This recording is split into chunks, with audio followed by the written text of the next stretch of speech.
A family says goodbye to its eldest son. His mother, too stunned to react. Asrar Ahmad Khan was 17. He was a bright student and loved playing cricket. His family says he was hit on the head by a tear gas canister and lead pellets fired from a shotgun by Indian troops. Modi को बोलिए दर्द है उनको sorry उन्होंने sorry इसके लिए बोला उन्होंने उसका कैबिनेट किया कल और बनेगा ये हमारा कश्मीर है ना ये बेगैरत कौम है।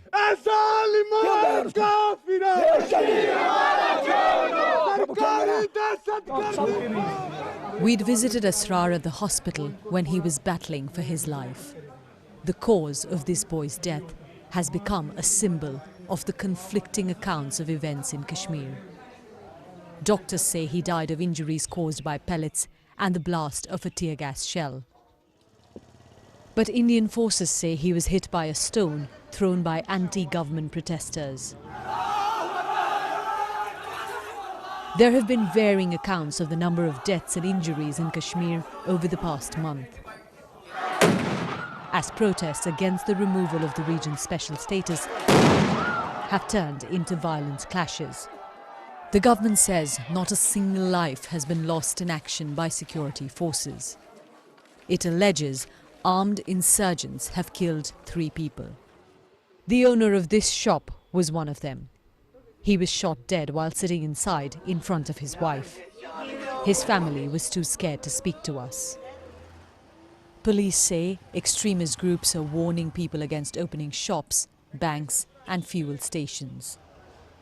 Ordinary people caught between the militants and the military. In many areas, residents allege it's the security forces who are spreading fear, illegally detaining men and even boys. We've been to many parts of Kashmir and met more than a dozen families who've told us that a child from their home was taken into custody. Some were released after several days, some are still locked up. The youngest among them is 10 years old. All of them told us no legal process was followed.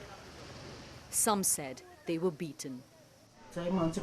This man was detained along with his 16-year-old son. They didn't want their faces to be shown, fearing reprisal from security forces.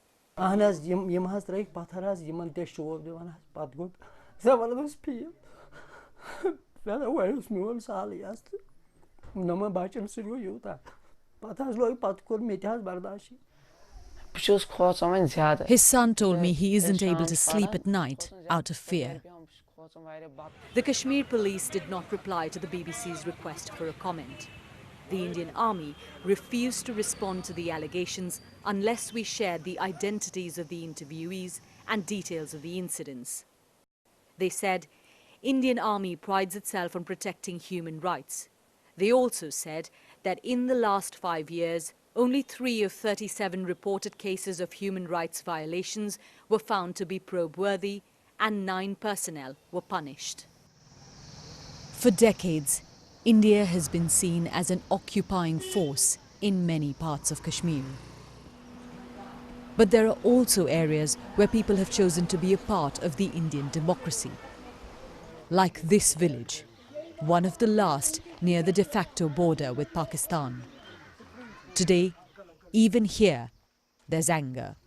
अलबत्ता इतना है कि तवक्कु था पहले से हम पहले से वोट डालते थे इस वक्त 70 हमारी एज है बहुत इलेक्शन लड़े हैं बहुत लीडर देखे हैं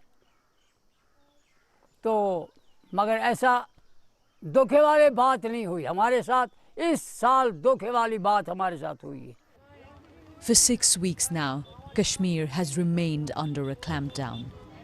The longer it continues, the more resentment it fuels. Yogita Limaye, BBC News, Srinagar.